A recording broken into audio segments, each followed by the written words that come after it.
दिगंबराच्या नामघोषात आज कोल्हापुरातील श्री क्षेत्र नरसिंहवाडी देखील दुमदुमली आहे। श्री दत्त जयंतीनिमित्त नरसिंहवाडीतील कृष्णा पंचगंगा संगम तीर्थावर आज दत्त दर्शनासाठी भाविकांनी पहाटेपासूनच मोठी गर्दी केल्याचं पाहायला मिळालं।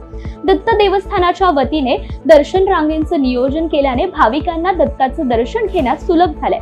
आज पहाटे मंदिरात काकड आरती होऊन पूजा अर्चा अभिषेक सोहळा पार पडलाय। दूत चिंतन श्री गुरुदेव दत्त आज श्री क्षेत्र नृसिंहवाडी कृष्णावेळी पंचगंगा संगम तीरावर दत्तप्रभूंच्या 12 वर्षाच्या तपश्चर्येने पुनीत पावन झालेल्या या श्री दत्त क्षेत्र नृसिंहवाडीमध्ये येणाऱ्या सर्व दत्त भाविकांचे आज आम्ही दत्त देवसंस्थान नृसिंहवाडी पुजारी मंडळींच्या मार्फत स्वागत करीत आहोत। सर्व दत्त भक्तांना सायंकाळी ठीक 5 वाजता श्रींचा जन्मकाळ होणार आहे, तरी सर्व दत्त भक्तांनी त्याचा लाभ घ्यावा आणि ह्या दत्तनगरीमध्ये येणाऱ्या सर्व दत्त भाविकांचे सहर्ष स्वागत करत आहे। अवधूत चिंतन श्री गुरुदेव दत्त।